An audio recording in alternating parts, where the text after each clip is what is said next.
সেটা আমাদের যেটা বলা আছে সেটা হচ্ছে পরবর্তী ইন্টিজার। ঠিক আছে, সেটা আমি দিয়ে দিয়েছি আজকে আপনারা যে মেটেরিয়ালসটা পাবেন সেই জায়গাটাতে। সরি, সেই জায়গাটা হচ্ছে যে কি ব্যাপার?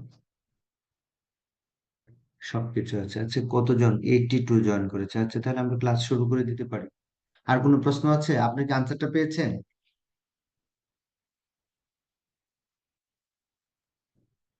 জি স্যার, থ্যাংক ইউ। ফ্র্যাকশন হলে পরবর্তী ইন্টিজার। ঠিক আছে, স্যার আমার একটা প্রশ্ন ছিল স্যার। শিওর। স্যার বইয়ের কথা বলছিলেন যে এটা আমি তো প্রথম এবং দ্বিতীয় ক্লাস মিস করছি, যদি আবার বইটার একটু নামটা বলেন উপকার হবে আর কি স্যার। আপনি একটা স্ক্রিনশট দিয়ে নেন। হ্যাঁ,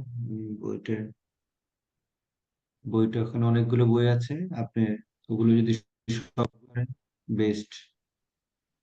আপনি যতটুকু পারেন দেখেন। পেয়েছেন? জি স্যার। দেখতে পাচ্ছেন? জি স্যার, দেখছি স্যার। হ্যাঁ, এটা একটা স্ক্রিনশট নিয়ে নেন। নিছি স্যার, ধন্যবাদ sir. Okay okay okay, thank you.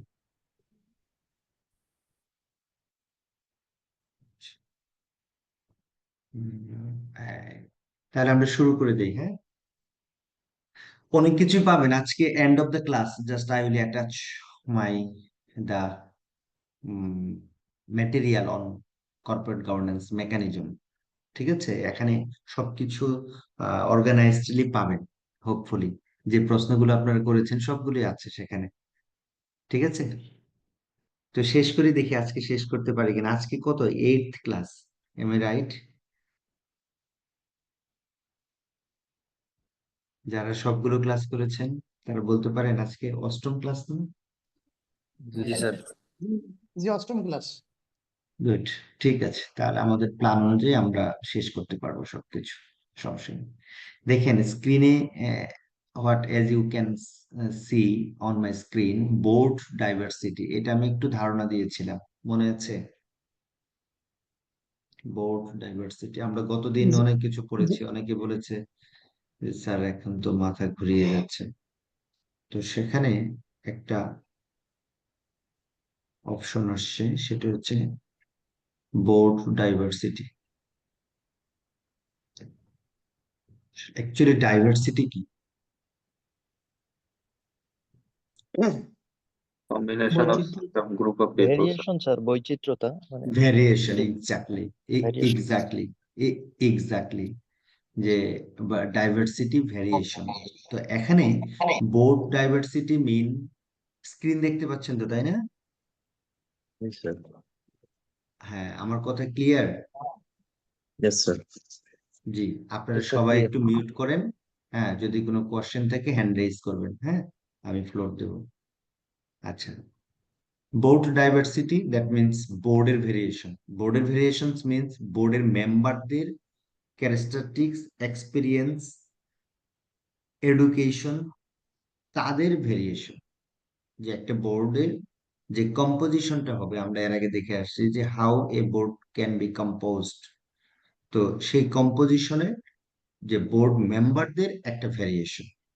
ঠিক আছে, তো সেই ভেরিয়েশনটা হতে পারে কিভাবে? এই ভেরিয়েশন যদি হয়ে থাকে, এটা নিয়ে ওয়ার্ল্ডে অনেক রিসার্চ, অনেক বই আছে, অনেক মেটেরিয়াল আছে, যে বোর্ড ডাইভার্সিটি আলটিমেটলি ফার্মের বা অর্গানাইজেশনের পারফরমেন্সকে এনহ্যান্স করেছে। বোর্ড ডাইভার্সিটি, যদি একটা ডাইভার্সিটি থাকে। ঠিক আছে, আপনি, আচ্ছা, তো এই ডাইভার্সিটি কত ধরনের হতে পারে বা এর ডাইমেনশনটা কোথায় কোথায় হতে পারে? ফার্স্ট বলছে যে gender diversity. Gender diversity mean the combination of the male and female person in the board. তার মানে বোর্ডে শুধুমাত্র মেল না, ফিমেল পার্সন। ইভেন এটা নিয়েও রিসার্চ আছে, ইভেন ইট ইজ প্রুভড যে participation in female person can enhance the performance of the farm. আরেকটু মজার আছে, আরো স্পেসিফিক একটা রিসার্চ আছে, সেখানে বলছে যে এক্সিকিউটিভ পার্টিসিপেশন ফিমেলদের এটা বেশি ফার্ম পারফরমেন্সকে এনহ্যান্স করে দেন দেন ইন্ডিপেন্ডেন্ট ফিমেল ডাইরেক্টরের চেয়ে। বুঝতে পারলাম? তার মানে ম্যানেজিং ডাইরেক্টর যদি ফিমেল হয় আর ইন্ডিপেন্ডেন্ট ডাইরেক্টর যদি ফিমেল হয়, তার মানে ফিমেল ম্যানেজিং ডাইরেক্টরের পারফরমেন্স বেশি বা ভালো দেন ইন্ডিপেন্ডেন্ট ফিমেল ডাইরেক্টরস। ঠিক আছে, তো এখানে এক্সাম্পল আছে, having female director specially in industries where women are underrepresented can offer different insight into consumer preference, workplace dynamic, বিভিন্ন ভাবে। আপনার আসলে আমরা মানুষ মানে একদম আমাদের জন্মগত ভাবে কিন্তু এই মেল এন্ড ফিমেল এর কিন্তু অনেক ক্যারেক্টারিস্টিক্স কিন্তু ডিফার করে, হরমোনগত বলেন। তো এই কারণে আমাদের চিন্তা শক্তি সব দিক থেকে মেল এন্ড ফিমেল কিন্তু একটা ডিফারেন্স আছে, থিঙ্কিং সব মানে দিক থেকে। যার ফলে এই বোর্ডের কম্বিনেশনে যদি এই ফিমেলদেরকে ইনক্লুড করা হয়, তাহলে বোর্ড কম্পোজিশনটাকে এই এই ধরনের ডাইভার্সিটি ফার্মের পারফরমেন্সকে ইনক্রিজ করে। আর সেকেন্ড ওয়ান হচ্ছে এথনিক অ্যান্ড রেসিয়াল ডাইভার্সিটি। তো এটা একটা গুরুত্বপূর্ণ ডাইভার্সিটি। তো এই জায়গাটা তো আসলে একটা দেখেন, একটা অর্গানাইজেশন হবে কি, একটা অর্গানাইজেশন হবে কমন। একটা অর্গানাইজেশন কখনো মুসলিমের জন্য হতে পারে না, একটা অর্গানাইজেশন কখনো হিন্দুর জন্য হতে পারে না, একটা অর্গানাইজেশন কখনো খ্রিস্টানের জন্য হতে পারে। Organization for all, corporations for all. So সেখানে রেসিয়াল ডাইভার্সিটিটা থাকতে হবে। এই জন্য দেখে থাকবেন যে বিবিসির নিউজ প্রেজেন্টার হিজাব পরাও আমরা দেখতে পাই, আবার হচ্ছে আল জাজিরাতেও দেখবেন যে হিজাব ছাড়াও আমরা কিন্তু নিউজ প্রেজেন্টার দেখতে পাই। এগুলো হচ্ছে ডাইভার্সিটি। ঠিক আছে, তো এই ধরনের ডাইভার্সিটিও আমার সোসাইটির সকল মানে পারস্পেক্টিভস কে কর্পোরেশন লাইবিলিটি বা রেসপন্সিবিলিটি হিসেবে তুলে ধরতে হেল্প করে, যার ফলে আপনার কর্পোরেশনের অ্যাকসেপ্টেন্স, আপনার কর্পোরেশনের পারফরমেন্স বাড়বে। এজ ডাইভার্সিটি এটা আরেকটি গুরুত্বপূর্ণ একটা ডাইভার্সিটি, যে বোর্ডে যদি আপনার হচ্ছে যে young, middle age and aged এই ধরনের কম্বিনেশন যদি থাকে, এই ধরনের ভেরিয়েশন যদি থাকে, তাহলেও আপনার বোর্ড ডিসিশনটা ভালো হয়, ফার্মের পারফরমেন্স বাড়ে। ঠিক আছে, দেন প্রফেশনাল অ্যান্ড ফাংশনাল ডাইভার্সিটি, এটাও খুবই এসেনশিয়াল একটা ডাইভার্সিটি। সেখানে যদি মানে মাল্টি বা ডাইভার্স প্রফেশনাল ব্যক্তিদের সমন্বয়ে যদি একটা বোর্ড হয়, যাদের এক একজনের এক এক ধরনের ফাংশন, যেমন এখানে বলেছে যে লয়ার থাকতে পারে, ফিনান্স প্রফেশনাল থাকতে পারে, অ্যাকাউন্টিং প্রফেশনাল থাকতে পারে, অন্য এনি আদার প্রফেশনাল তারা ইনক্লুড হতে পারে। ইনক্লুড করলে দেন মানে ফার্মের মানে বোর্ডের ডিসিশন গুলো আরো ম্যাচিউর ডিসিশন হবে, ভিজনারি ডিসিশন হবে, হ্যাঁ ইফেক্টিভ ডিসিশন হবে। এজ এ রেজাল্ট আমার ফার্ম পারফরমেন্স ভালো হবে। ইন্টারন্যাশনাল জিওগ্রাফিক্যাল ডাইভার্সিটি, হ্যাঁ এই ধরনের যে এখন মাল্টি ন্যাশনাল কোম্পানি দেখবেন, মাল্টি ন্যাশনাল কোম্পানি তারা এই ইন্টারন্যাশনাল জিওগ্রাফি ডাইভার্সিটি মেনটেন করতে পারে।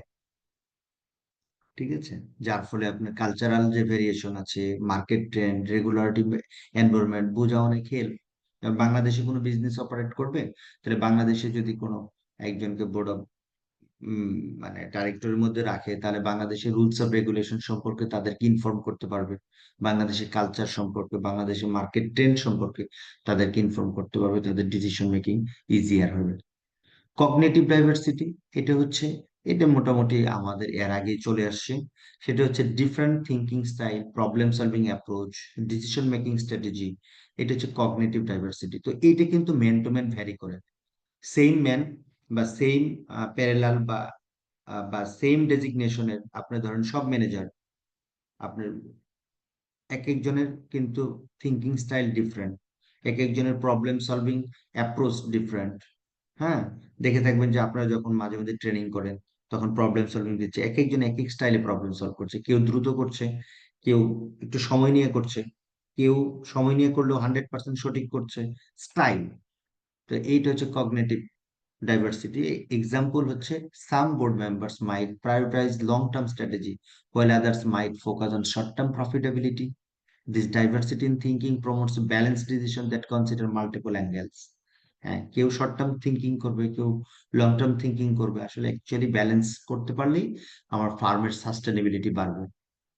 এক্সপিরিয়েন্স এন্ড এক্সপার্টাইজ, এটাও মোটামুটি চলে আসছে যে বোর্ড মেম্বার যারা হবে তাদের এক্সপিরিয়েন্স এন্ড এক্সপার্টাইজ কে প্রায়োরিটি দিয়ে বোর্ডের কম্পোজিশনটা হবে, ঠিক আছে, যার ফলে আমাদের ডিসিশন মেকিং ভালো হবে।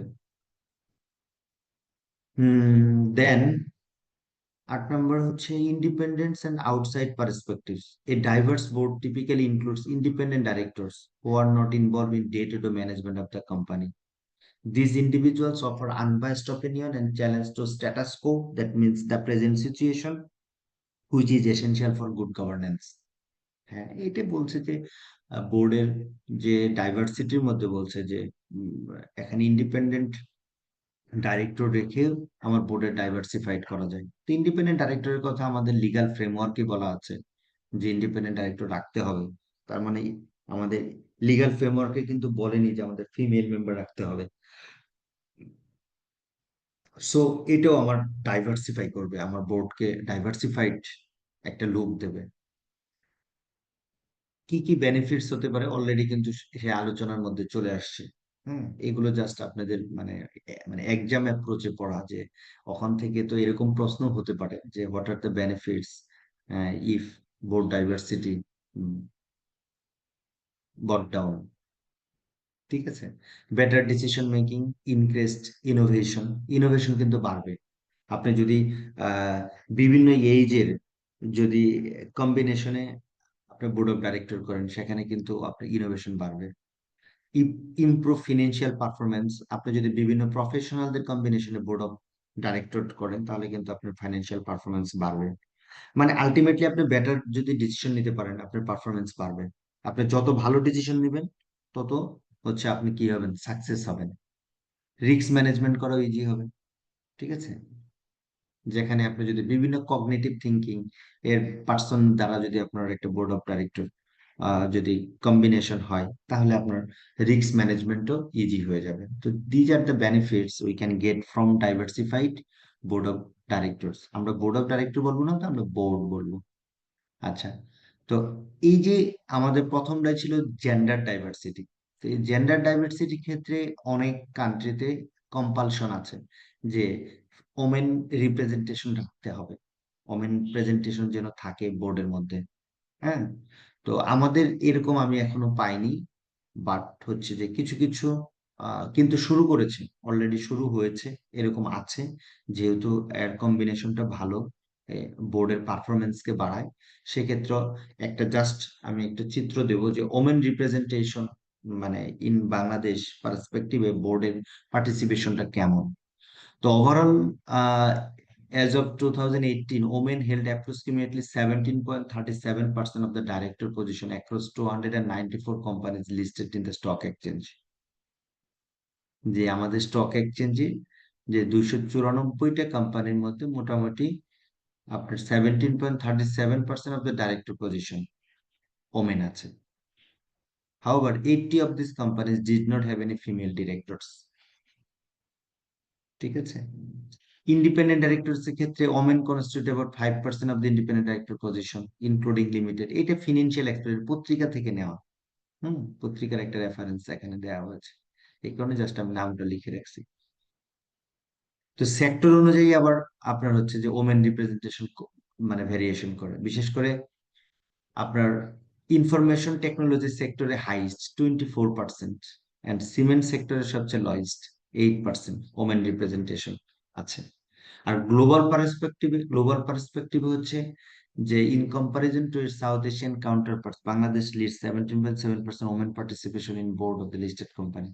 To maintain and improve this monument and leveraging insight from corporate governance experts is essential to implement systematic intervention and policy level changes.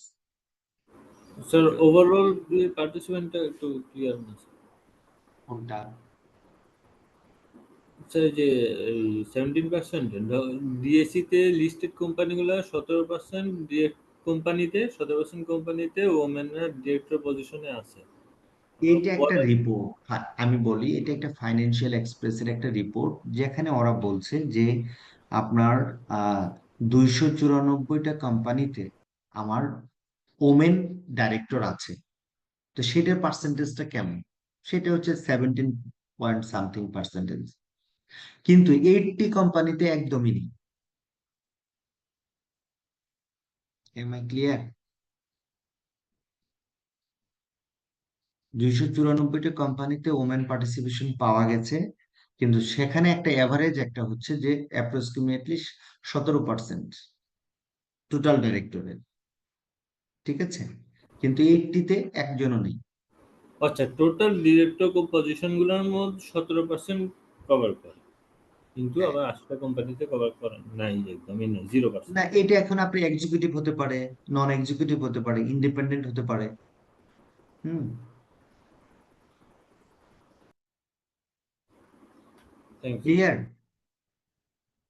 জি। আচ্ছা। তো এই ছিল বোর্ড ডাইভার্সিটি। আর ডাইরেক্টরদের দুইটা ক্লাসিফিকেশন আপনাদের একটু সিলেবাসে আছে, আমি একটু শেয়ার করব। হ্যাঁ, জাস্ট সিলেবাসে থাকার জন্য একটু শেয়ার বা একটু জানাও দরকার।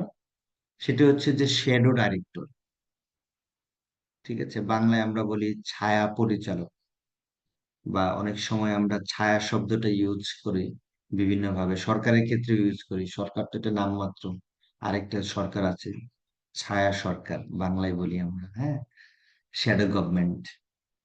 তার মানে হচ্ছে যে আলটিমেটলি যে গভর্নমেন্ট, তারা ডিসিশন নেয় না, ডিসিশন নেয় কে? Shadow, shadow government. Shadow government যারা ফর্মালি গভর্নমেন্টে আছে তাদেরকে ডিকটেট করে, তাদেরকে ইনফ্লুয়েন্স করে তারা decision.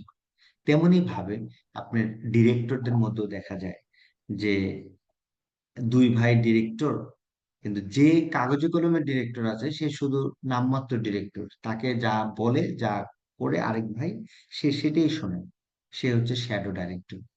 Shadow director is a person who is not officially appointed, সে কিন্তু অফিসিয়ালি অ্যাপয়েন্টেড না, but exercise significant influence and control over the company's board and decision making. That is called shadow director. বিভিন্ন characteristics থাকতে পারে। প্রথমটা হচ্ছে কি, no formal appointment, তার সাথে তো কোনো ফর্মাল অ্যাপয়েন্টমেন্ট নেই, বাট সে কি করছে? সে ইনফ্লুয়েন্স করছে। কিন্তু কিছু কিছু জুরিসডিকশন আছে, কিছু কিছু রায় আছে, সেখানে বলছে যে shadow director can also be held accountable like regular director. বুঝতে পারছেন? কোর্টের কিছু কিছু রায় আছে, কারণ তারা ইনভেস্টিগেট করে দেখেছে এই ইনস্টিগেট করেছে এগুলো শ্যাডো কোন ডাইরেক্টর। কোন কোন হ্যালো, ক্ষেত্রে হয় স্যার এগুলা? আমি তো একটা উদাহরণ দিলাম একটু আগে। আপনার মিসেস কে কোথাও ডাইরেক্টর বানাইছেন আপনি, সেখানে এরকম হতে পারে যে আপনার মিসেস মানে ওমেন রিপ্রেজেন্টেশন দিতে হবে, তাই তাই আপনি মিসেস কে দিয়েছেন, বা আইনগত ভাবে আপনি পারছেন না, আপনি একটা গভর্নমেন্ট জব করেন বা এক্স ওয়াই জেড এগুলো করেন, সেগুলো আপনি পারছেন না, তা আপনি মিসেস কে দিয়েছেন। কিন্তু আপনি মিসেস কে দিয়েছেন জাস্ট, আপনি নিজেও জানেন যে নমিনাল নাম মাত্র তাকে দিয়েছেন। টোটালি তাকে আপনি ডিল করেন, টোটালি তাকে আপনি হ্যান্ডেল করেন, টোটালি তাকে আপনি ইনফ্লুয়েন্স করেন, তাহলে you are the shadow director. তো কিছু কিছু জুরিসডিকশনে প্রুফ পেয়েছে যে অ্যাকচুয়ালি যে ফর্মালি আছে সে কিছুই না, তার পিছনে আরেকটা শক্তি আছে, তাদেরকেও লিগালি অ্যাকাউন্টেবল করেছে। Shadow directors can be held accountable like regular directors. না, আমি এটার very example, common. Sir sorry বলেন। শ্যাডো ডাইরেক্টর তাকে কখন লিগ্যালি ডাইরেক্টর হিসেবে করা হয়, কখন, আমি এইটা জানতে চাচ্ছি। ও আচ্ছা, লিগালি কখন করা হয়? যেহেতু জি তারা জি। ফর্মালি অ্যাপয়েন্টেড না, না, জি সেক্ষেত্রে জি। তো আপনি তাকে পারবেন না, বাট এগুলো যখন কোর্টে চলে যায়, বিচারাধীন থাকে, তখন অনেক ডকুমেন্টস, অনেক সিমটম পাওয়া যায়, হ্যাঁ, অনেক বিষয় প্রশ্ন পাওয়া করতে যায়। পারে। তো হ্যাঁ, তখন তখন তাদেরকে এগুলো অ্যাকাউন্টেবল করা যায়। ঠিক আছে, যেমন আপনার বোর্ডের ফেলের কারণে একটা একটা হচ্ছে কোম্পানি স্যার ব্যাংক্রাফট হয়ে যাচ্ছে। কোর্টের তো মাধ্যমে। হ্যাঁ, এই যে জুরিসডিকশনারি এগুলো পাওয়া গেছে, তাছাড়া আপনি তো তাকে লিগালি তো করতে পারেন না, না, কারণ করার সে তো সুযোগ লিগ্যাল নেই। মেম্বার না। হ্যাঁ, এই এখন কোর্ট কখন, কোর্ট যখন বিষয়টা আসবে কোর্টে, তখন তো হচ্ছে যে অনেক ইস্যু চলে আসবে, তখন আপনার সকল মানে কিছু তারা জানতে চাইতে পারে, আপনি অ্যাক্টিভিটি জানতে চাইতে পারে, আপনি মোবাইল ট্র্যাক করতে পারে, তারা তার সবকিছু তারা পেতে পারে যে আপনি কিভাবে, ইভেন আপনার যে ফর্মাল ডাইরেক্টর তার কিন্তু মানে জবানবন্দিও কিন্তু আপনাকে লায়াবল করতে আহ, ইয়া করবে, মানে কোর্টকে ঠিক করে দেবে। ঠিক আছে, সে বলে দিল যে আমি তো কিছুই করি না, কোর্টে যদি বলে সে আমি তো কিছুই করি না, সব আমার হাজবেন্ড যা শিখিয়ে দেয় বোর্ডে এসে আমি তাই বলি বা তাই করি বা তাই স্যার আমরা করতে হয়। একটা প্র্যাকটিক্যাল এক্সাম্পল, আমরা যেমন ব্যাংকে অ্যাকাউন্ট খুলি, তো হ্যাঁ, ওখানে স্যার অনেক সময় মহিলারা হাউস হোল্ড দেয়, তাদের অ্যাকাউন্ট খোলে, কিন্তু অনেক বড় বড় ট্রানজাকশন হয়। হ্যাঁ, আমরা তার হাজবেন্ডের বা বেনিফিশিয়াল ওনার বলি, যে ব্যক্তি আসলে প্রকৃত দাতা, টাকার হ্যাঁ, যে প্রকৃত মালিক, তার সম্পর্কে আমরা ইনফরমেশন রেখে দিই। আসলে লিগালি তাকে তো হ্যাঁ, আমরা ধরতে পারি না। এক্স্যাক্টলি, লিগালি ধরতে পারবেন না, কিন্তু এখানে একটা আপনার ব্যাংকিং পারপাসে, হ্যাঁ, আপনি একটা ইনফরমেশন তথ্য তার দেন। রেখে দিচ্ছেন যেন ইন জি, দা ফিউচারে আপনি আপনি আপনি ব্যক্তিগতভাবে না পারলেও কোর্টের মাধ্যমে বা আইন শৃঙ্খলা এদের মাধ্যমে যেন তাকে যেন আপনি ধরতে পারেন। জি। মানে ব্যাংকিং ল অনুযায়ী স্যার আমরা কিছু করতে পারি না তাকে।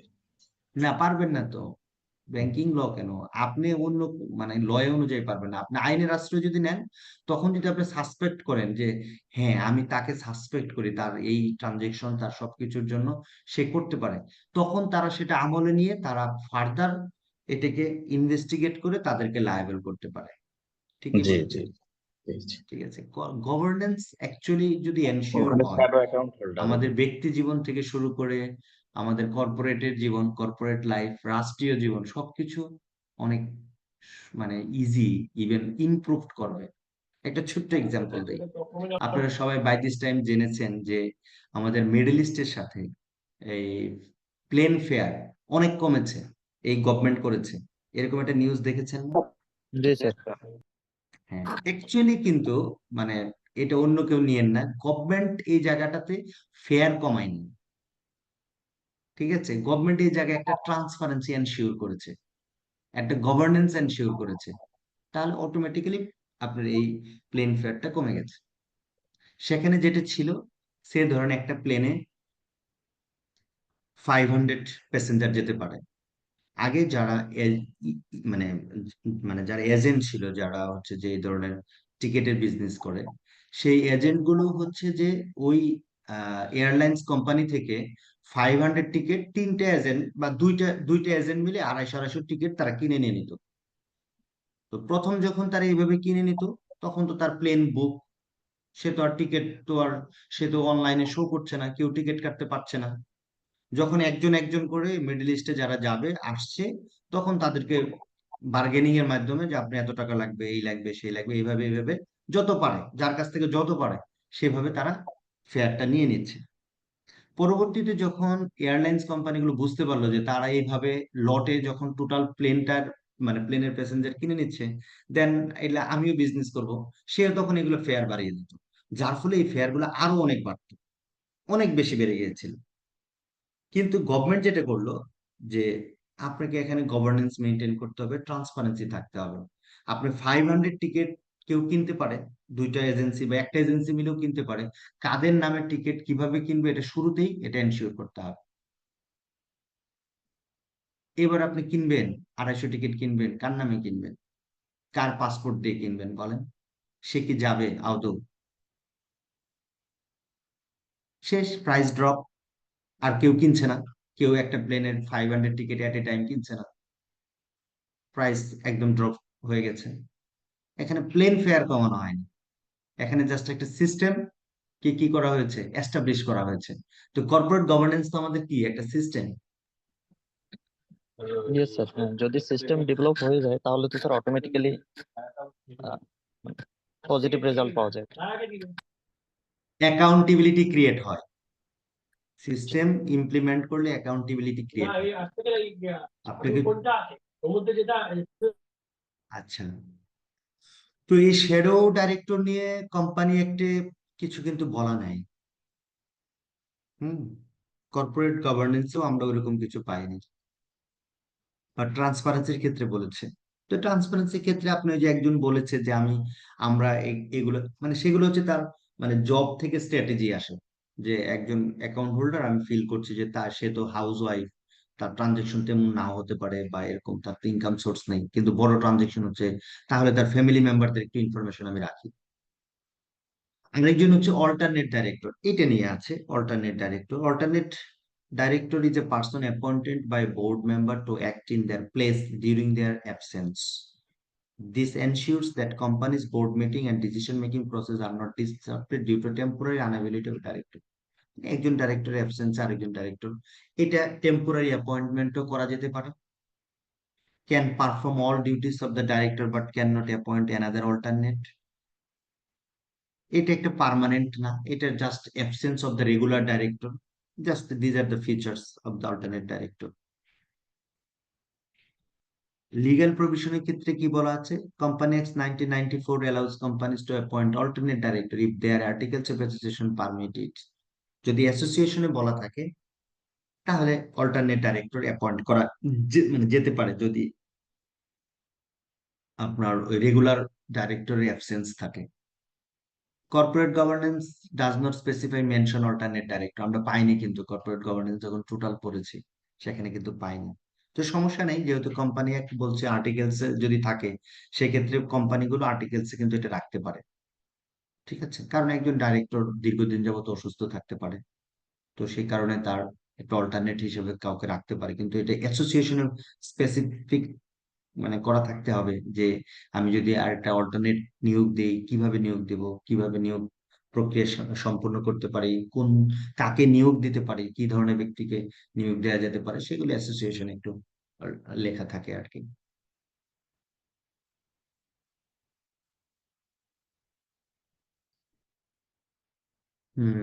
দেন মিটিং নিয়ে কিছু কথা আছে। মিটিং গুলো আপনারা তো সেক্রেটারিয়াল প্র্যাকটিসে খুব ডিটেইল করবেন, এই কারণে আমি মিটিং নিয়ে খুব একটা না বলি।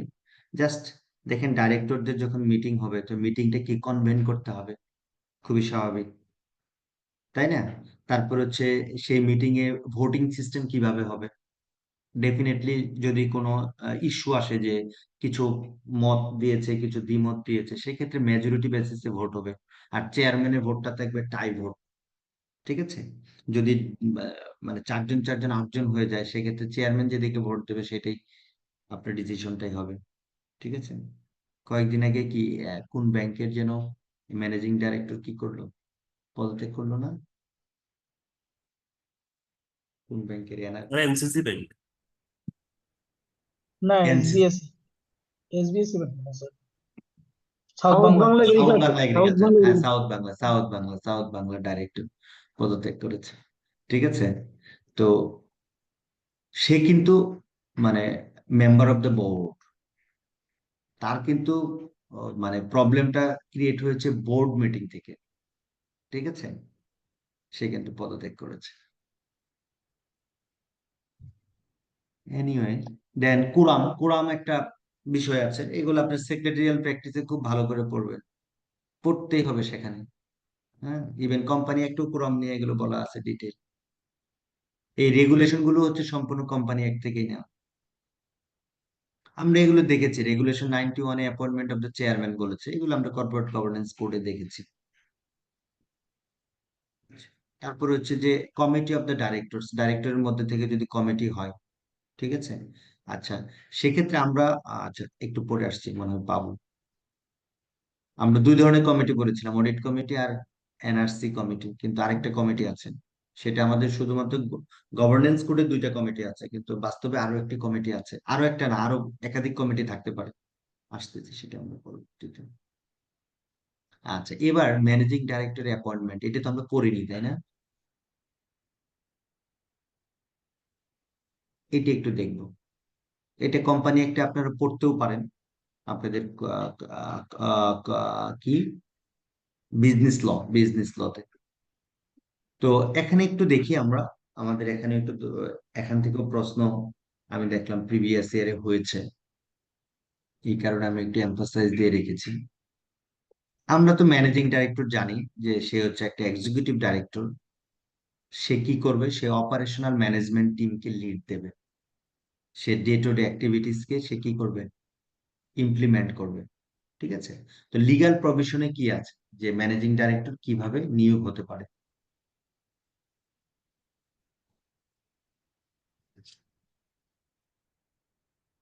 কোম্পানি একটে 110 বলা আছে যে managing a company May appoint managing director but appointment must comply with the articles of association of the company.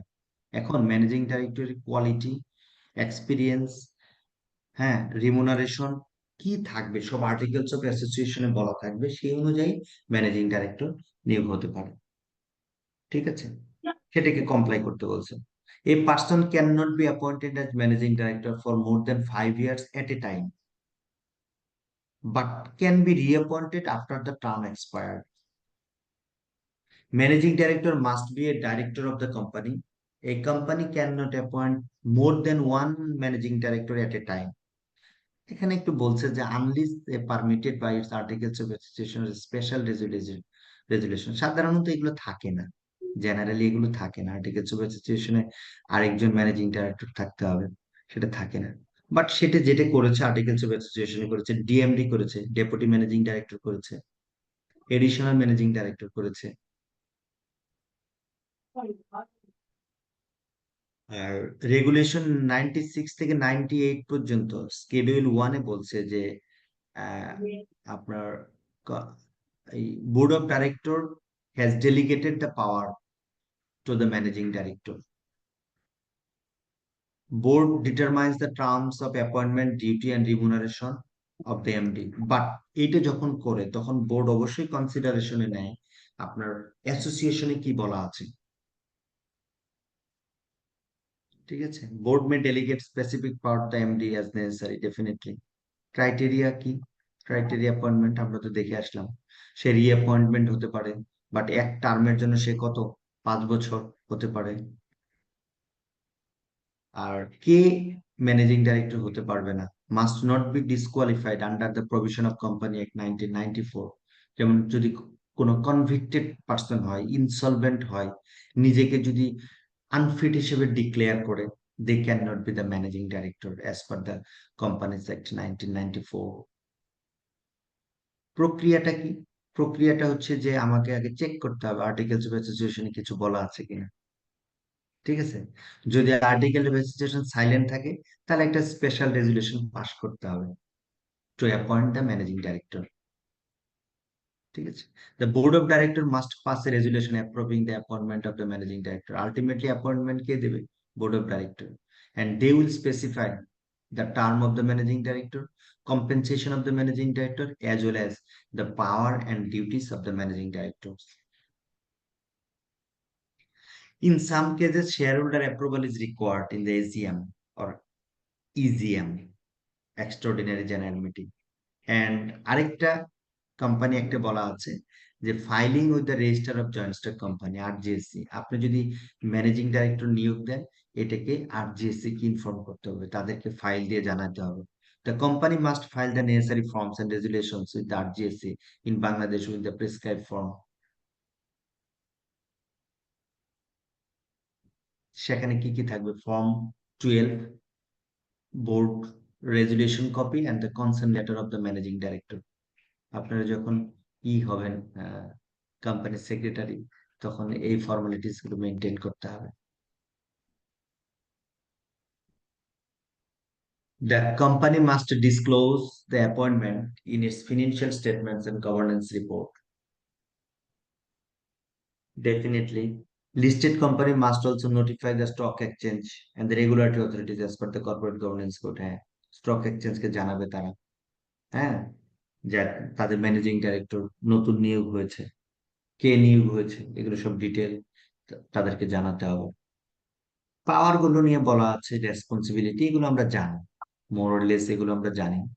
Executive leadership তার থাকবে, বোর্ড রিপ্রেজেন্টেশন থাকবে, ডিসিশন মেকিং এ পার্টিসিপেশন থাকবে, সে রেগুলারিটি কমপ্লায়েন্সের জন্য সে লায়াবল থাকবে, এমডি কেও লায়াবল করা হবে রেগুলারিটি কমপ্লায়েন্সের জন্য।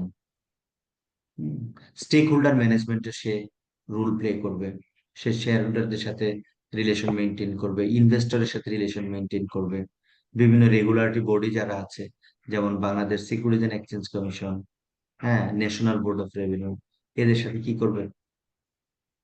রিলেশন মেনটেন করবে। আচ্ছা, রিমুভালের ক্ষেত্রে কি বলা আছে? রিমুভালের ক্ষেত্রে বলা হচ্ছে the a managing director can be remove from the completion of their term due to, তার টার্ম শেষ হলে তাকে রিমুভ করতে পারে, ঠিক আছে?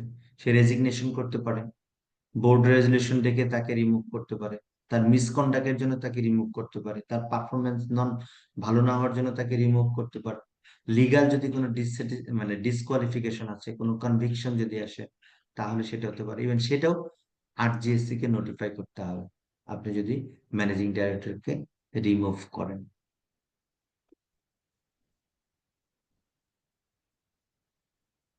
এখানে এটা রিপিটেশন। স্যার একটা প্রশ্ন করা যাবে স্যার? হ্যালো, হ্যাঁ স্যার, একটা প্রশ্ন আছে স্যার। হ্যাঁ বলেন। স্যার, আমাদের যে সমস্ত প্রতিষ্ঠান স্টক বা শেয়ার সংক্রান্ত লেনদেন করে, তারা সিকিউরিটিজ অ্যান্ড এক্সচেঞ্জে লিস্টিং হবে স্যার। হুম, যে সকল প্রতিষ্ঠান হ্যাঁ, হ্যাঁ, স্টক মানে শেয়ার, স্টক মানে শেয়ার বিজনেস সঙ্গে জড়িত স্যার। Listed company, listed. হ্যাঁ, লিস্টেড কোম্পানি। তো স্যার, হুম, এখন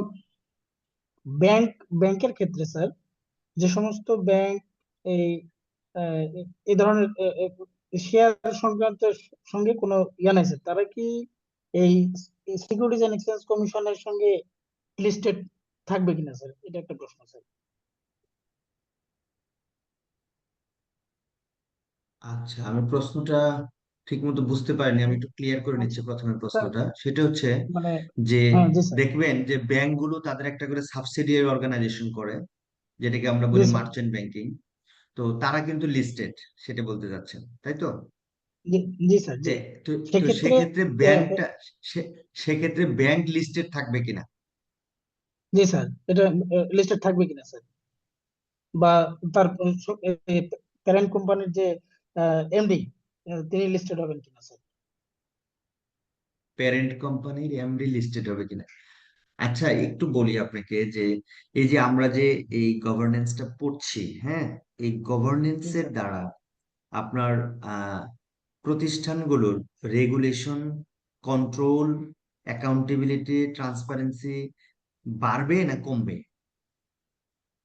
পারবে স্যার। বাড়বে। আচ্ছা, কই হলো। এখন খেয়াল করে দেখবেন যে ব্যাংকিং এর মতো সেন্সিটিভ ট্রানজেকশন, ইভেন ইকোনমির প্রাণ ব্যাংকিং সেক্টর, তো এদেরকে এই এই অ্যাকাউন্টেবল, ট্রান্সপারেন্ট, এটার মধ্যে গভর্নমেন্টের নিয়ে আসা উচিত কি উচিত না? অবশ্যই উচিত স্যার। তা আমাদের কমার্শিয়াল ব্যাংক যা আছে সবই লিস্টেড। এই কারণে, কারণ লিস্টেড হলে আপনার ডিসক্লোজার, আপনার হচ্ছে যে কমপ্লায়েন্স, এই ইস্যুটা আসছে। Corporate governance code is applicable only for the listed company. আপনি একটা ব্যাংকের নাম বলেন যে এটা লিস্টেড না। স্যার, স্টেট ওন্ড ব্যাংক গুলো স্যার, সরি, বা রাষ্ট্রায়ত্ত ব্যাংক স্যার। রাষ্ট্রায়ত্ত ব্যাংক, জি স্যার। রূপালী ব্যাংক তো লিস্টেড, রূপালী ব্যাংক তো সোনালী, লিস্টেড না? রূপালী, অগ্রণী, জনতা স্যার। হ্যাঁ, হ্যাঁ, এখন, ও এই আচ্ছা, হ্যাঁ, জি, জি। আচ্ছা, আচ্ছা, কিন্তু এদের কিন্তু মার্চেন্ট ব্যাংকিং আছে। হ্যাঁ, সাবসিডি কোম্পানি আছে স্যার, তাই। হ্যাঁ, এদের মার্চেন্ট ব্যাংকিং কিন্তু আছে। আচ্ছা, সেই মার্চেন্ট ব্যাংকিং গুলো আবার লিস্টেড, তাই তো? জি স্যার, জি স্যার।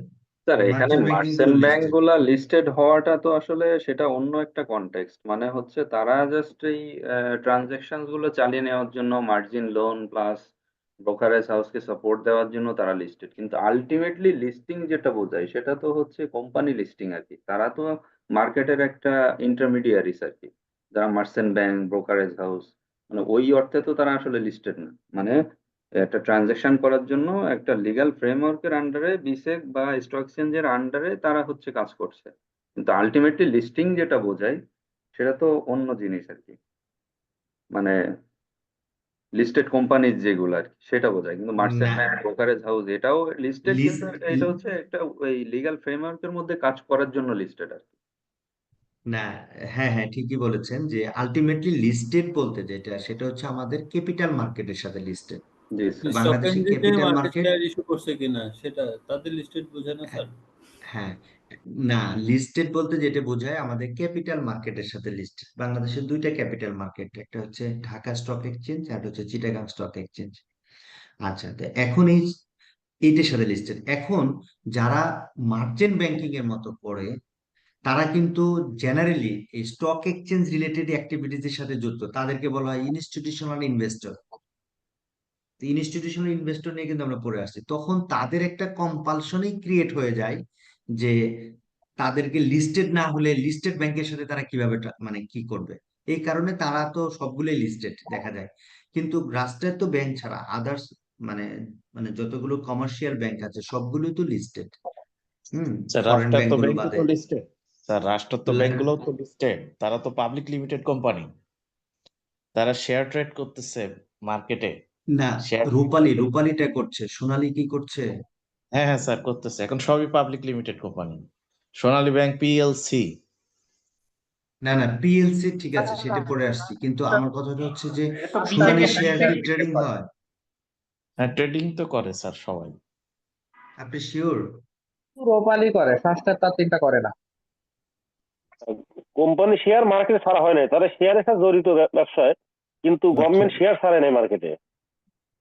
শেয়ার না ছাড়লে জড়িত হবে কেমনে? হ্যাঁ, শেয়ার না ট্রানজেকশন হলে সেটা কিভাবে লিস্টেড হয়? আইপিও তো আসতে হবে, তারপরে না ট্রানজেকশন হলে দেন তারা লিস্টেড, তাই না? ব্রোকার হাউসে কাজ করে। ব্রোকারেজ আইপিওতে হাউসের কাজ করার সাথে তো লিস্টিং এর কোনো সম্পর্ক নাই ভাই। ব্রোকারেজ আইপিওতে হাউসের কাজ আসতে যেখানে অনেক করতে ক্ষেত্রে পারে। আইপিওতে আসতে অনেক ব্যাংকের ক্ষেত্রেই হচ্ছে রেস্ট্রিকশন থাকতে পারে, কিন্তু সোফার অ্যাজ আই নো অলমোস্ট সব ব্যাংকই হচ্ছে লিস্টেড কোম্পানি, লিস্টেড।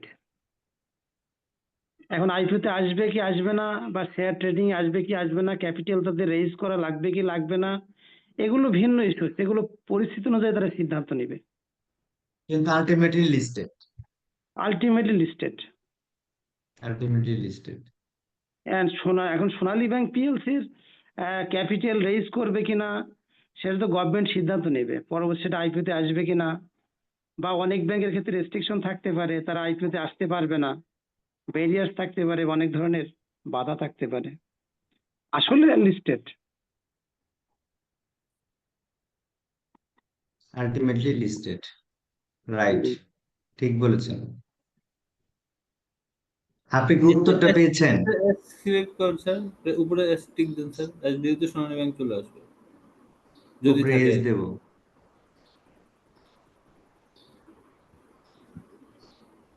সোনালী লাইফ, সোনালী, এস ও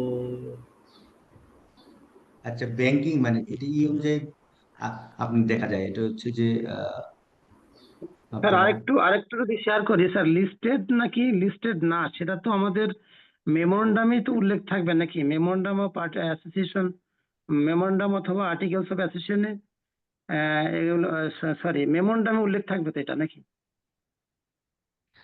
শুরুতেই তো এটা থাকবে। এখানে এখানে লিস্টেড সংখ্যাটা স্ক্রিনটা দেখতে পাচ্ছেন, বড় করা যাবে কি? হ্যাঁ, আপনি sure হয়ে গেছেন। আচ্ছা, এবি ব্যাংক আছে, হ্যাঁ, তারপর আল আরাফা ব্যাংক এশিয়া, দেখেন অগ্রণী ব্যাংক কিন্তু এখানে নাই, দেখেছেন? এটি কিন্তু অ্যালফাবেটিক্যালি এবি ব্যাংক, আল আরাফা, অগ্রণী কিন্তু নাই, ব্যাংক এশিয়া বি কিন্তু চলে আসছে।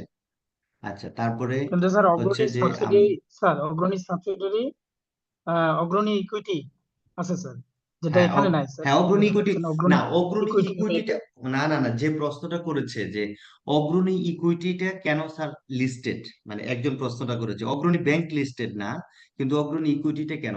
দেখেন অগ্রণী ইকুইটির যে ordinary course of the business কি, এটা কিন্তু আরেকজন ভাই কিন্তু আনসার দিয়েছে।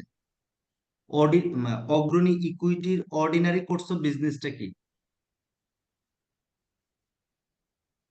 শেয়ার রিলেটেড, তাই না? এই ইনস্টিটিউশন ইনভেস্টর হিসেবে তারা রোল প্লে করে। সো তাদের তো মানে লিস্টেডের একটা কম্পালশন চলেই আসে, ঠিক আছে? কিন্তু তারপরেও আচ্ছা, অগ্রণী ইকুইটি এখানে থাকবে না, ব্যাংকে থাকবে না, সেটা আপনার ই ক্যাটাগরিতে থাকবে, ঠিক আছে? আচ্ছা, দেখি আমরা এখানে। তা আমি যতটুকু জানি যে রূপালীটা আছে, এই যে রূপালী ব্যাংক আছে, দেখেন রূপালীটা আছে ট্রেডিং। সোনালীটা আমি যতটুকু জানি নাই।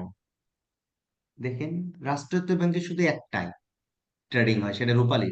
দেখেছেন? জি স্যার। ঠিক আছে, এই ইউ শেষ হয়েছে। এখানে ব্যাংক কয়টা, কয়টা জানি দেখালো, দেখেন। এবার আমরা চলে যাব 36টা ইয়েতে স্যার, যাব। 36টা দেখিয়েছিল। চলে আসছে, চলে আসছে আমার স্ক্রিনে। হ্যাঁ,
দেখেন এখানে ফার্স্ট জনতা ব্যাংক মিউচুয়াল ফান্ড আছে না?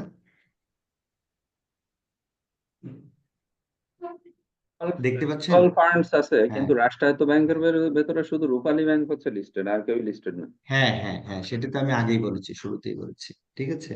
এখন দেখেন এই যে জনতা ব্যাংক, এইটা এইটা ও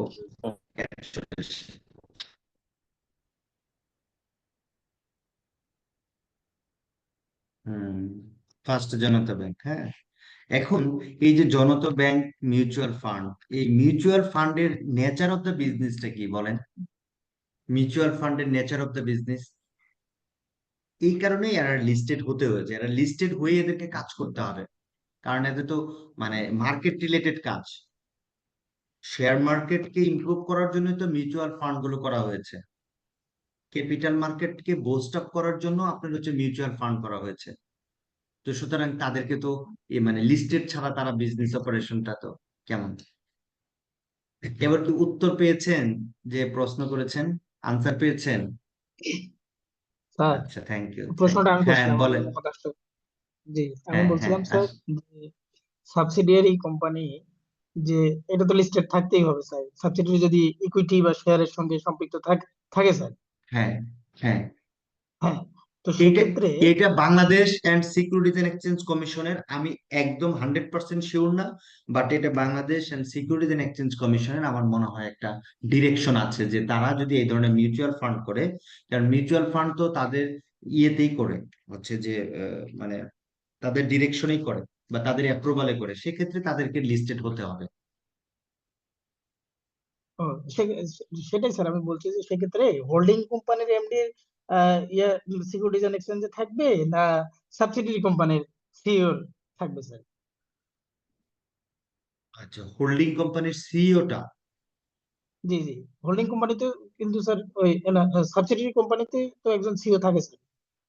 হ্যাঁ, আহ, আমরা একটা অনুচ্ছেদ স্যার করলাম এখানে না স্যার? হোল্ডিং কোম্পানির সাথে কোনো রেলিভেন্সি নাই, মানে যে যার আলাদা এন্টিটি, তো সাবসিডারি হইলে হোল্ডিং কোম্পানি এখানে আলাদা, হোল্ডিং কোম্পানির সাথে কোনো ইয়া নাই, আলাদা যে হ্যাঁ রেসপন্সিবিলিটি না, থাকবে প্রশ্নটা একটু শুনি, প্রশ্নটা একটু শুনি, আবার একটু বলেন প্লিজ, আমার প্রশ্নটা আমার কাছে ক্লিয়ার না। স্যার আমরা একটা অনুচ্ছেদে পড়েছিলাম যে এমডি হলো ইয়া থাকবে সিকিউরিটিজ এন্ড এক্সচেঞ্জ কমিশনে তথ্য। সিকিউরিটিজ এন্ড এক্সচেঞ্জ কমিশনে এমডি থাকবে মানে আমি বুঝতে স্যার আমি পারিনি। একটু স্যার আমি এমডি যদি একটু তথ্য কাইন্ডলি থাকবে স্যার, উত্তর দিই। একটু আগে আমরা পড়ছি স্যার ওটা, হ্যাঁ স্যার এমডির আমি একটু অ্যাপয়েন্টমেন্টে। যদি এখন ওই ভাই যেটা বলতে চাচ্ছেন, আমি যদি একটু বলি, একটু দেখেন আপনার সাথে মেলে কিনা। স্যার যে টপিকস নিয়ে আলোচনা করছিলেন যে এমডির রিমুভাল অথবা অ্যাপয়েন্টমেন্টের ক্ষেত্রে আমাদেরকে স্টক এক্সচেঞ্জ বা আরজিএসসি কে জানাইতে হবে, জি জি জি অ্যাপয়েন্টমেন্টের ক্ষেত্রেও জানাইতে হবে, রিমুভাল হইলেও সেক্ষেত্রে জানাইতে হবে।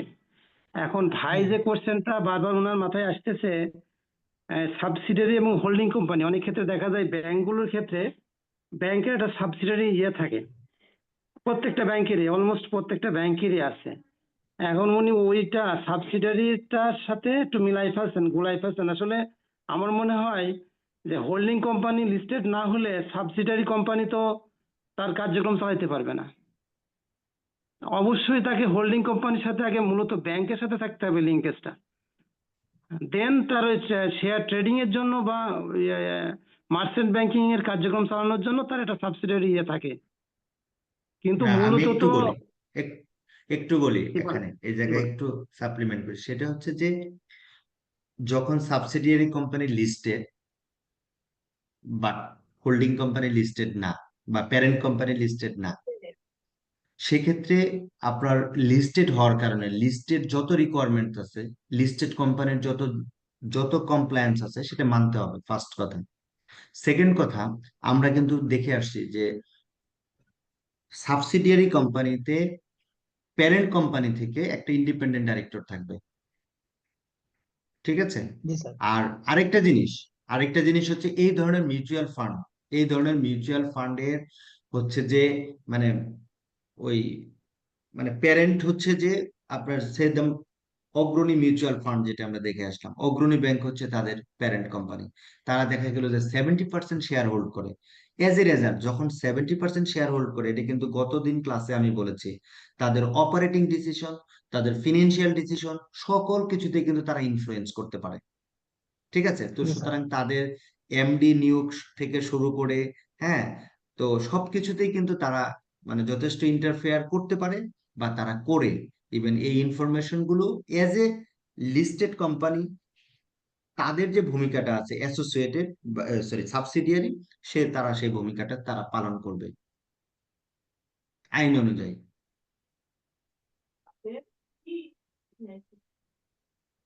ওকে স্যার, আমি ঠিক আছে? নেক্সট নেক্সট স্যার একটু আরো একটু দেখে আপনাকে পরের ক্লাসে তো একটু আচ্ছা, ঠিক আছে, জানাতে কোনো হবে। সমস্যা নেই। আপনি আপনি আরো একটু ডিটেল দেখেন, হ্যাঁ, আপনি আরো একটু ডিটেল ওকে দেখেন। স্যার। হুম, শেয়ার Yes. করবো আমরা। আচ্ছা, তো we move forward. Best board practice. আচ্ছা, বোর্ডের ক্ষেত্রে বোর্ডের মিটিং নিয়ে একটু কথা বলছিলাম যে আমাদের মিটিং এর কুরাম, চেয়ারপারসনের role, important decisions taken in board meeting. Hmm, board meeting এ আমাদের financial decision, corporate strategy, executive appointment, CEO appointment, তারপর হচ্ছে সিও অ্যাপয়েন্টমেন্ট, সিএফও অ্যাপয়েন্টমেন্ট, সব বোর্ডেই হবে। শেয়ার হোল্ডারদের যদি কোনো ম্যাটার আসে, আইপিও ইস্যু যদি কোনো আসে, সেগুলো আমাদের বোর্ডের ডিসিশন হবে। Then best practice for board meetings. আচ্ছা, কিভাবে বোর্ড মিটিং একটা সাকসেসফুল বোর্ড মিটিং হতে পারে, সেখানে কি কি প্র্যাকটিস হতে পারে? ফার্স্ট অফ হলো ক্লিয়ার এজেন্ডা থাকতে হবে। এটা যে কোনো মিটিং এর একটা বড় একটা বৈশিষ্ট্য হচ্ছে যে এজেন্ডা থাকতে হবে। এজেন্ডা ছাড়া বুঝতে পারবেন যে ওই মিটিং এ প্রবলেম আছে। যখনই ক্লিয়ার এজেন্ডা থাকবে, তার মানে আর কোনো প্রবলেম নাই। এজেন্ডা তো দিয়ে দিয়েছে, এজেন্ডার উপর আলোচনা, এজেন্ডার উপর ডিসিশন, ঠিক আছে? At the same time board মেম্বারদের বোর্ড মিটিং এ পার্টিসিপেশনটা এনশিওর করতে হবে, তাদেরকে জানাতে হবে, একটা নির্দিষ্ট সময় আগে জানাতে হবে। সেটা কিন্তু কোম্পানি একটা খুব স্পষ্ট করে লেখা আছে, ঠিক আছে?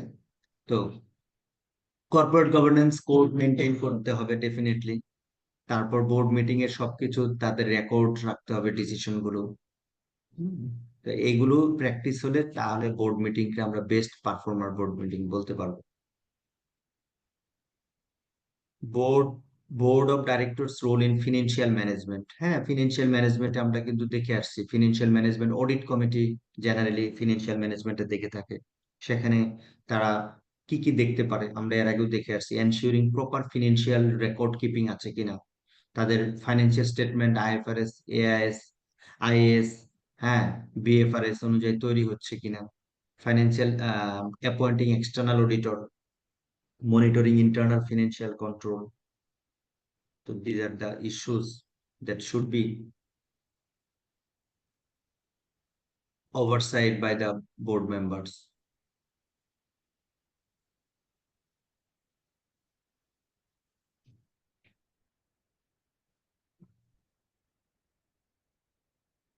আচ্ছা, ইম্পর্টেন্ট কোশ্চেন বলতে কিছু নেই, ইম্পর্টেন্ট সবই, আপনাকে সব জানতে হবে। কারণ ইম্পর্টেন্ট সব এই অর্থে যে আপনাকে সব জানতে হবে। এখন প্রশ্নটা হচ্ছে যে ইম্পর্টেন্ট বলতে আমরা কি বুঝি? ইম্পর্টেন্ট বুঝি কোনটা পরীক্ষায় আসবে। এখন পরীক্ষায় যে প্রশ্নটা হবে সেখানে অল্প কিছু সংখ্যক প্রশ্ন আসবে, সব তো দেয়া পসিবল না। তো তার কারণে কোনটা আসবে এটা বলা যাবে না, বা এটা কেউ প্রিডিক্ট করতে পারবে না। কোশ্চেন কোথা থেকে কে কিভাবে করবে এটা বলা যাবে না। সো আমাদের ইম্পর্টেন্ট হচ্ছে সব, সব পড়তে হবে এখান থেকে, যে কোনো জায়গা থেকে ছোপ ছোপ করে তারা নিয়ে প্রশ্ন করতে পারে। সুতরাং সিলেবাসে যা আছে সবকিছু ইম্পর্টেন্ট, কোনো কিছু বাদ দেওয়া যাবে না। একজন প্রশ্ন করেছিল তাই এই অ্যান্সারটা দিলাম। Maintenance of the books of accounts, company একটা books of accounts board of ডাইরেক্টরে মেইনটেইন করতে হয়। সেকশন 181 অব্লিগেশন, 81 এ বলা আছে, সেকশন 181 এ বলা আছে obligation to maintain the books of accounts.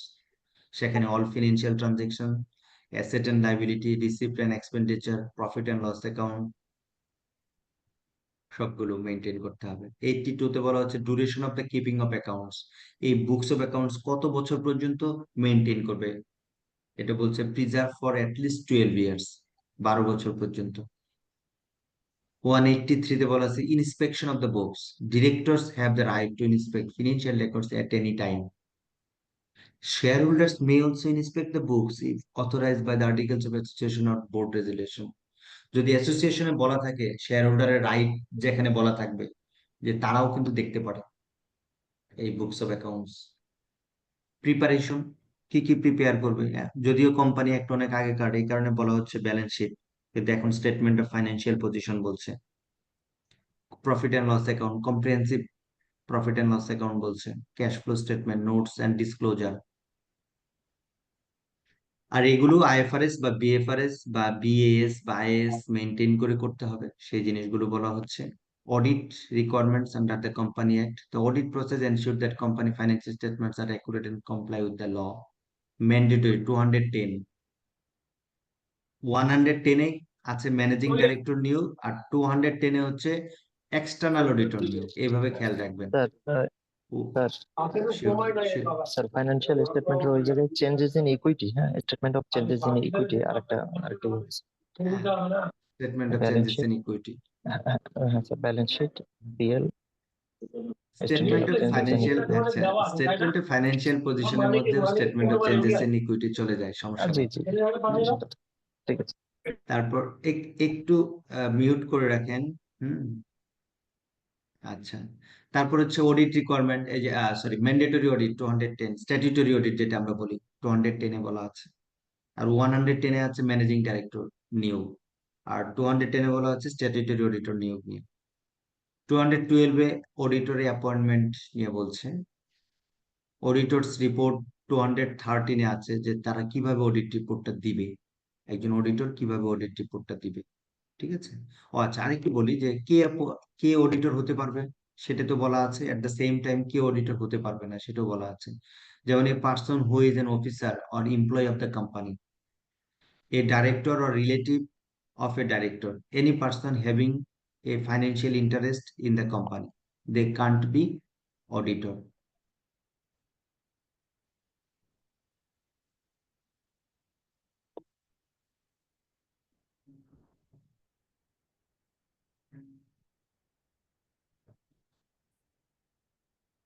এই তো মোটামুটি আমাদের।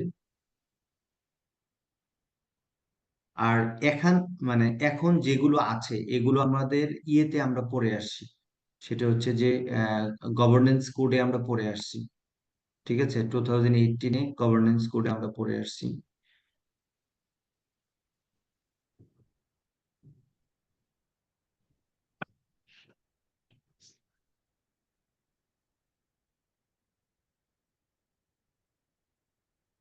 ও আচ্ছা, একটা কমিটি আমরা পড়িনি গভর্নেন্স কোডে, সেটা হচ্ছে এক্সিকিউটিভ কমিটি। আমি বলেছিলাম যে লাস্ট ডেতে যে আমাদের বোর্ড অফ ডাইরেক্টর থেকে দুইটা সাব কমিটি শুধু আমাদের কর্পোরেট গভর্নেন্স কোড বলেছে, কিন্তু পরবর্তীতে বোর্ড তারা থিঙ্কিং করে আরো অনেক সাব কমিটি তারা তৈরি করে। যেমন সাস্টেনেবিলিটি রিপোর্টিং একটা কমিটি, সাস্টেনেবিলিটি কমিটি করছে, এখন অনেক প্রতিষ্ঠান সাস্টেনেবিলিটি কমিটি করছে। কিন্তু তার আগেই প্রায় সব ধরনের প্রতিষ্ঠানে এক্সিকিউটিভ কমিটি আছে। তো এটা হচ্ছে কি সাব কমিটি অফ দা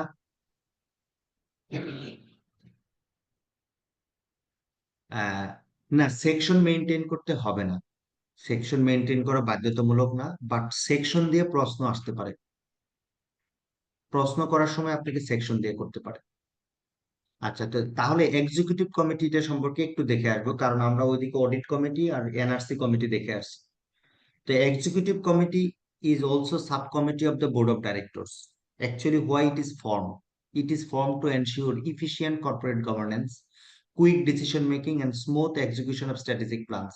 তবে জেনারেল বাংলাদেশের ট্রেন্ড হচ্ছে কি এই এক্সিকিউটিভ কমিটি করা হয়। দেখেন এক্সিকিউটিভ কারা, ম্যানেজিং ডাইরেক্টর এক্সিকিউটিভ, ম্যানেজিং ডাইরেক্টরকে এক্সিকিউটিভ কমিটির মানে এক্সিকিউটিভ কমিটির চেয়ারম্যান করা হয়, করে সকল টপ এক্সিকিউটিভ যারা আছে, যেমন হচ্ছে যে আপনার chief marketing officer, chief financial officer, chief operating officer, তাদেরকে এই কমিটির মেম্বার করা হয়। কেন করা হয়?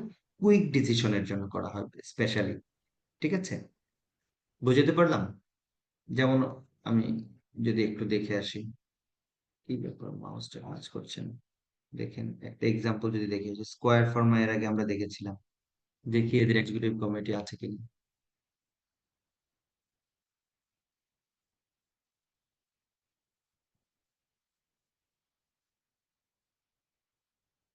এটা হচ্ছে আমাদের কমিটি, মানে board of director, managing committee together. আচ্ছা, হ্যাঁ, এই ম্যানেজমেন্ট কমিটি দেখেছেন, এটি হচ্ছে এক্সিকিউটিভ কমিটি। তো এখানে দেখেন ম্যানেজিং ডাইরেক্টর হচ্ছে chairman, then head of accounts হচ্ছে মেম্বার, হেড অফ অপারেশন হচ্ছে মেম্বার, হেড অফ মার্কেটিং হচ্ছে member, head of human resource হচ্ছে মেম্বার। এটি হচ্ছে এক্সিকিউটিভ কমিটি বা ম্যানেজমেন্ট কমিটি। তারা অডিট কমিটি রাখছে, নমিনেশন এন্ড রিমুনারেশন কমিটি রাখছে, এই যে দেখেন সাস্টেনেবিলিটি কমিটি রেখেছে, সাস্টেনেবিলিটি কমিটি।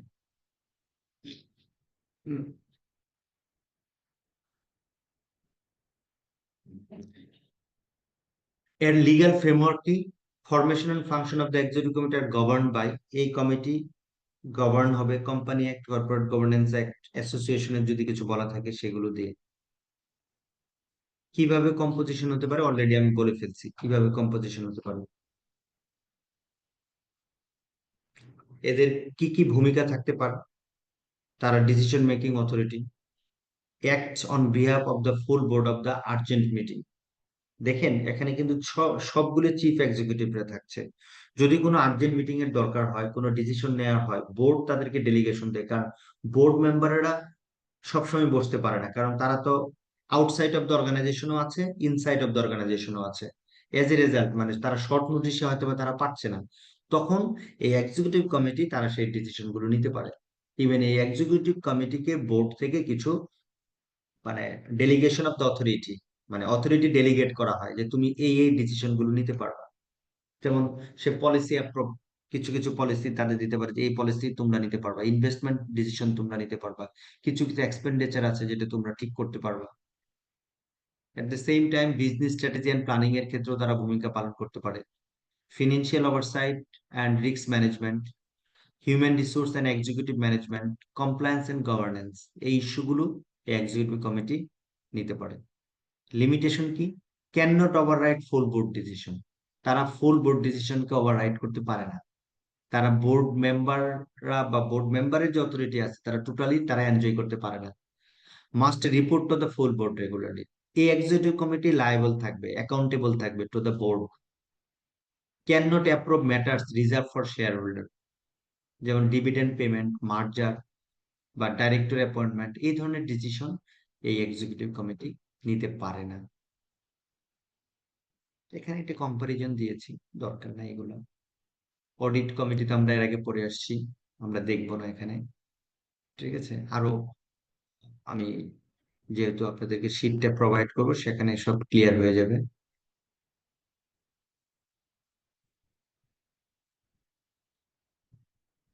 অডিট কমিটির সাথে আদার বোর্ড কমিটির একটা কম্পারিজন আছে। এনআরসি নিয়ে আমরা পড়ে আসছি, জাস্ট সেই জিনিসগুলো এখানে জিস্ট আকারে আছে। আমরা যেটা পড়ে আসছি সেটা কি, একদম কর্পোরেট স্যার গভর্নেন্স কোডটা পড়ে আসছি, বাট এনআরসি দিয়ে জাস্ট এখানে আমি যেটা হাইলাইট করে দিয়েছি, যেমন এনআরসি তে কি মিনিমাম 3 জন মেম্বার থাকবে। একটু পরে প্রশ্নটা নিচ্ছি। Appointed by the board of directors, দেখেন এগুলো কিন্তু আমরা পড়ে আসছি কর্পোরেট গভর্নেন্স কোডে, তো সেখানে কোডের ভাষায় ছিল। আর এখানে জাস্ট এই জিনিসগুলোকে হাইলাইট করে দিয়েছে যেন আপনি ইজিলি ভাবে যেন খেয়াল রাখতে পারেন। অ্যাটলিস্ট ওয়ান ইন্ডিপেন্ডেন্ট ডাইরেক্টর থাকবে। চেয়ারপারসন অফ দ্য কমিটি হবে অবশ্যই ইন্ডিপেন্ডেন্ট ডাইরেক্টর, এগুলো কিন্তু গত ক্লাসে আমরা কিন্তু ডিটেল দেখে আসছি। কোম্পানি সেক্রেটারি এই কমিটির কি পালন করবে, সেক্রেটারি ভূমিকা পালন করবে।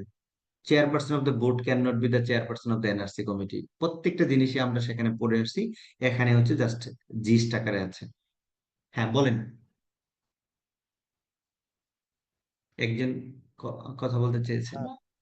জি স্যার, হ্যালো, বলেন, শুনতে পাচ্ছি, শুনতে বলছি পাচ্ছি। যে আচ্ছা, বলছি আপনার ম্যাটেরিয়াল ছাড়া আর যে দুইটা বই দিছেন, দুইটা বই আর ম্যাটেরিয়ালস পড়লেই তো কাভার, না কি অন্য কিছু আর পড়া লাগবে? ইটা একটু সাথে রাখবেন, আপনার হচ্ছে যে ওই, আইসিএমই ম্যানুয়াল। হ্যাঁ আইসিএমএর ম্যানুয়াল, আর একটু প্রিভিয়াস ইয়ার দেখবেন, কোশ্চেন প্যাটার্ন দেখবেন প্রিভিয়াস আর ইয়ার। ওই যে আর যে দুইটা তাহলে বই লিস্ট তাহলে দিছিলেন ওই হোপফুলি বই, পাস করবেন। আর যে দুইটা বই দিছিলেন ওই বই দুইটাও। হ্যাঁ বই, আইসিএমএর ম্যানুয়াল, আমি যে ম্যাটেরিয়ালস গুলো দিচ্ছি, আর হচ্ছে প্রিভিয়াস ইয়ারের কোশ্চেন। জি স্যার। আর আরেকটা বিষয় হচ্ছে যে পাস পাস পাস করাটা এখানে একটা রিলেটিভ ইস্যু। হ্যাঁ, পাস, আপনি এগুলো সব পড়লেই 100% পাস করতে পারবেন, এর কোনো গ্যারান্টি কেউ দিতে পারবে না। কারণ এখানে আপনার কিছু পার্সোনাল, কিছু কোয়ালিটি রিফ্লেকশন আপনাকে এক্সামে দেখাতে হবে। কারণ কোশ্চেন গুলো এরকম হবে না যে লিখতে হবে তো স্যার। আহ, হ্যাঁ, কোশ্চেন গুলো কিন্তু একটু বিভিন্ন ক্যাটাগরিতে হবে। ঠিক আছে, আপনার আন্ডারস্ট্যান্ডিং লেভেল, আপনার অ্যানালিটিক্যাল স্কিল অ্যাসেসমেন্ট, হ্যাঁ আপনার ডিসিশন মেকিং স্কিল অ্যাসেসমেন্ট, এই টাইপের হবে। আপনি লিডারশিপ স্কিল অ্যাসেসমেন্ট করা হবে, আপনার ডিজিটাল স্কিল অ্যাসেসমেন্ট করা হবে, আপনার কমিউনিকেশন স্কিল অ্যাসেসমেন্ট করা হবে।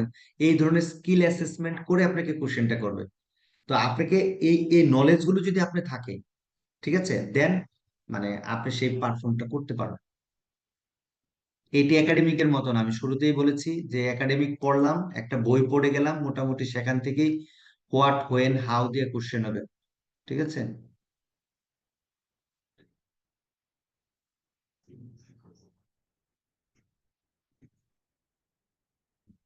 বুঝতে পারলাম।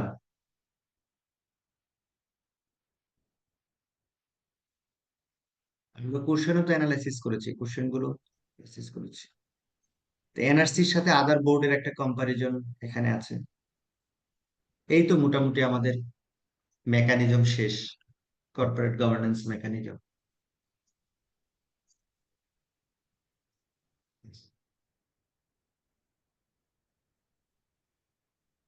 আর আরেকটা জিনিস, আইসিএমবি তে যেটা থাকে যে আমাদের ম্যাটেরিয়ালস মানে অ্যাকুইজিশন টেন্ডেন্সি প্রচুর থাকে। দেখবেন যে আপনি বই কালেক্ট করেছেন, আমার ম্যাটেরিয়াল নিয়েছেন, আইসিএমবি ম্যানুয়াল নিয়েছেন, প্রিভিয়াস ইয়ারের কোশ্চেন নিয়েছেন, অর্ধেক জিনিসও করতে পারেন নাই যখন আপনি পরীক্ষা দিতে যাচ্ছেন। তো এইটাই বেশি হয়ে থাকে, যে সময়ের অভাবে বা বিভিন্ন কারণে আপনার ম্যাটেরিয়ালস আছে, বাট আপনি অ্যাবল হননি সেগুলো কমপ্লিট করার জন্য। তবে আমি চেষ্টা করেছি, আমি আপনাদেরকে যেটা ক্লাস শেষে যে মেটেরিয়ালসটা যেটা আমি আপনাদের সাথে শেয়ার করেছি সেটাই দিব। তো আমি চেষ্টা করেছি মূল বিষয়গুলো আপনি কম সময়ে বেশি জিনিস, ভালো জিনিস, অ্যাকুরেট জিনিস আপনি ক্যাপচার করতে পারবেন, নিতে পারবেন। তো সেটা আমি একটু চেষ্টা করেছি। ইভেন আমি বারবারই বলেছি যে এগুলো বুঝে বুঝে পড়তে হবে, শুধু মেমোরাইজ করলে হবে না, ইভেন মিলাতে হবে জিনিসগুলো। ক্লাসগুলো শুরু থেকে যারা করতেছেন বা ফুল অ্যাটেনশন নিয়ে, তারা হোপফুলি ভালোভাবে মিলাইতে পারবেন। এখানে কোম্পানি একটা ইস্যু আছে, কর্পোরেট গভর্নেন্স কোড ইস্যু আছে, any type of notification and circular from the BCE আছে। তো এগুলো মানে একটার সাথে আরেকটা অ্যামালগামেটেড করে ফেলা যাবে না। একটা একটার মতো করে নিয়ম আইন সেভাবে আমাদেরকে এখানে ইমপ্লিমেন্ট করে আমাদেরকে সামনের দিকে যেতে হবে বা লিখতে হবে। নেন, আজকে শেষ করে দেব, 2 মিনিট আপনাদের সময়। যদি কোনো আজকের মতো যদি কোনো প্রশ্ন থাকে। স্যার ঈদের আগে কি আজকে শেষ ক্লাস? কর্পোরেট গভর্নেন্স শেষ, ইভেন আমি মনে করি এটা ঈদের আগেও শেষ। ঈদের পরে 9 তারিখ ক্লাস হবে, কারণ অথরিটি সেইভাবেই দিয়েছে। স্যার আমরা জানি তাহলে স্যার আজকে শেষ স্যার। আজকে তো আপনি ম্যাটেরিয়াল দিতে চাইছিলেন, আজকে দিবেন না স্যার একটা? হ্যাঁ হ্যাঁ, একটু আগে তো আমি বললাম যে আমি ক্লাস শেষে আমি আপলোড করে দেব। জি স্যার, থ্যাংক ইউ। একজন বইয়ের কথা বলেছেন, স্ক্রিনশট দিয়ে নেন। স্যার ম্যাটেরিয়াল কি হোয়াটসঅ্যাপ গ্রুপে আপলোড করে দিবেন? হ্যাঁ, হোয়াটসঅ্যাপ গ্রুপে আপলোড করব। এটা স্যার যে ম্যাটেরিয়ালটা দিবেন এটা কি চ্যাপ্টার 5 থেকে মানে ক্লাস 5 থেকে 8 পর্যন্ত কভার? আগেটা তো মনে 1 থেকে 4 ক্লাস। হ্যাঁ স্যার ঈদের পরে কি আপনার ক্লাস আমরা আর পাবো না? হ্যাঁ, ঈদের পরে তো পাবেন। এটা তো চ্যাপ্টার 2 করলাম, এরপরে তো আমাদের আরো 3টে চ্যাপ্টার আছে। Secretarial practice. স্যার সেক্রেটারিয়াল কি নেবেন না নাকি শুধু আমাদের এই কর্পোরেট গভর্নেন্স এই চ্যাপ্টারটা এই পার্টটা? হ্যাঁ হ্যাঁ, কর্পোরেট গভর্নেন্সটা আমি নেব, সেটা 20টা ক্লাসে শেষ করব। পরবর্তীতে আপনাদের সেক্রেটারিয়াল প্র্যাকটিসটা এটা অন্য একজন কোর্স টিচার নেবে। স্যার বুক রেফারেন্স একটু আবার একটু না, গভর্নেন্স তো আপনাদের ওই আলাদা, সেটা টোটালি মানে এটা কভার করবে না, এগুলো কভার করবে না, এটা শুধুমাত্র সরি মানে সেক্রেটারিয়াল প্র্যাকটিস।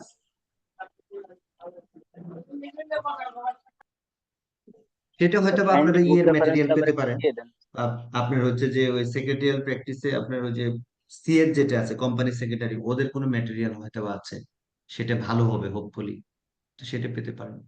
যাই হোক, সেই কোর্সে সেটা আপনারা তখন সেই যে রেসপেক্টিভ টিচার থাকবে হোপফুলি সেও আপনাদেরকে খুব ভালো ম্যাটেরিয়াল বা ভালো ক্লাস নেবে। স্যার কাইন্ডলি বুক তাহলে সবাই রেফারেন্সটা ভালো আবার থাক। একটু দেন। জি সরি, বুক রেফারেন্স। জি স্যার। হ্যাঁ, এই যে নেন, দিয়েছে, আবারও দিয়েছে, স্ক্রিনশট নেন। স্যার আইসিএমইউ এর ম্যানুয়াল কি স্যার আইসিএমইউ থেকে দেয় না কিনে নিতে হয়? আমি তো সেই বিষয়টা জানি না ভাই। হ্যাঁ, আমি ওয়েবসাইটে দেখেছি, আমি সেটাই মেনটেন করি, আমার কাছেও হার্ড কপি নেই। তা হার্ড স্যার কপির ঈদের বিষয়গুলো এগুলো আপনার আইসিএমবি এর সাথে আপনারা একটু যোগাযোগ করে নেবেন। শুনেন, স্যার ঈদের পরে আইসিএমবি একটা আমি একটু জিনিস বলি, একটু ক্লিয়ার সবাইকে করবেন। একটু বলি যে আইসিএমবি এর অফিসিয়াল ইস্যুটা আসলে অ্যাকচুয়ালি আমরা ওইভাবে জানি না। হ্যাঁ, অফিসিয়াল ইস্যুটা আপনারা একটু নিজেরা অফিসিয়ালি একটু যোগাযোগ করে নেবেন। স্যার আপনাদের একটা সাথে কোশ্চেন আপনাদের আছে। বিষয়ে যতটুকু, প্লিজ একটু শেষ করি, আপনাদের সাথে আপনাদের বিষয়ে যতটুকু অফিস ততটুকু সেভাবে শেয়ার করে, আমাদের সাথে যতটুকু অফিস সেভাবে আমাদের সাথে শেয়ার করে। হ্যাঁ জি, বলেন কি যেন বলছিলেন।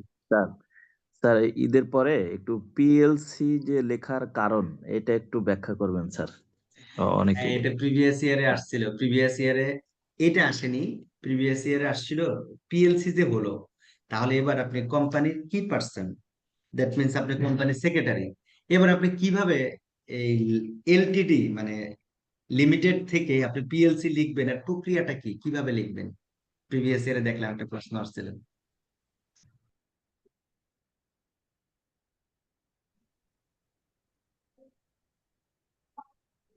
চলে আসছি।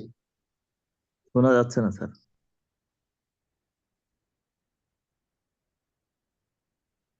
আমার কথা এটা শুনেছেন? তো 2020-এর একটা না না স্যার লয়ের শুনতে পারি নাই। অ্যামেন্ডমেন্টের মাধ্যমে এটা স্যার বুঝতে করতে পারি হয়। নাই। আমার প্রশ্নের আনসারটা শুনতে পাননি, মানে না আপনার প্রশ্নের আনসারটা শুনতে পাননি? না না স্যার ওই যে মনে হয় ও কারেন্টের আচ্ছা, সমস্যা, ও নেটওয়ার্ক। আচ্ছা, পিএলসির বিষয়টা যেটা জি জি বললেন, জি। পিএলসির বিষয়টা প্রিভিয়াস ইয়ারে দেখলাম একটা কোশ্চেনও আসছে যে এবার এলটিডি মানে লিমিটেড থেকে পিএলসি এরকম যদি কোনো সার্কুলার হয় বা বা লিখতে হয়, তাহলে আপনি কোম্পানি অফিসার হিসেবে এটা কিভাবে ইমপ্লিমেন্ট করবেন, এরকম একটা প্রশ্ন আসছে দেখলাম প্রিভিয়াস। ঠিক আছে, আচ্ছা আপনার আমি এই বিষয়টা শেয়ার করবো আপনাদের সাথে। জি স্যার, স্যার মানে একটু হ্যাঁ, ইলাবোরেট। আরিফুল ইসলাম ভাই, আপনি হ্যান্ড রেজ করেছেন, প্লিজ। G sir. স্যার আপনি যে বইগুলো সাজেস্ট করলেন এগুলো তো ইন্টারন্যাশনাল বই, তো আমাদের দেশের অনেক ল তো আমাদের পুরো স্টাডি ম্যাটেরিয়াল অনেক কিছুই রিফ্লেক্ট করতেছে।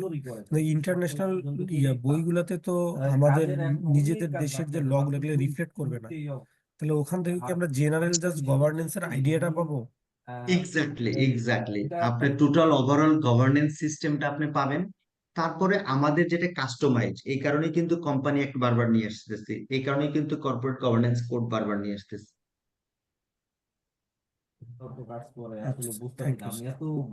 কিভাবে পড়লে ভালো হয়? ফার্স্টে কি স্যার আপনি যে সাইট গুলা দিচ্ছেন ওইগুলা, তারপর স্যার মেনু বইগুলা পড়লে স্যার এইভাবে মিলে স্যার পড়লে ভালো হয়, নাকি কিভাবে স্যার ওইটা বললে ভালো হতো স্যার?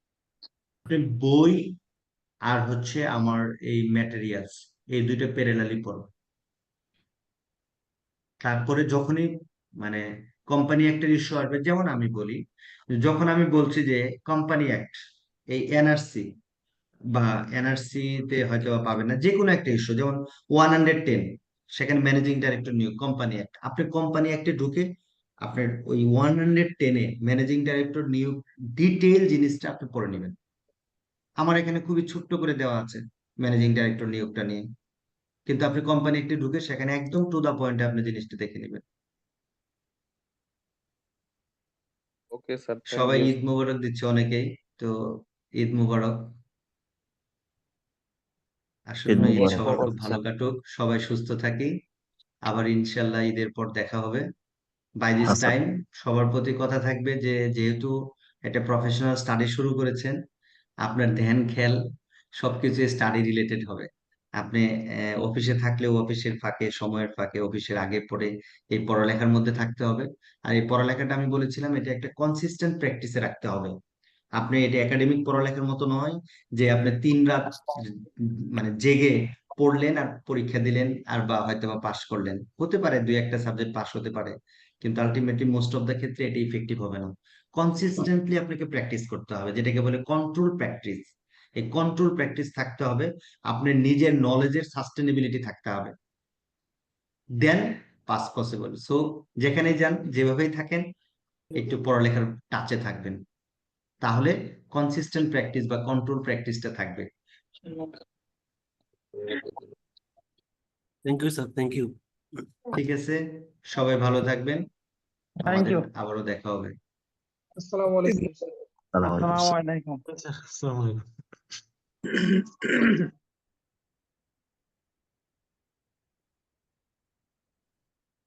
ইয়াসিন ভাই কি আছেন?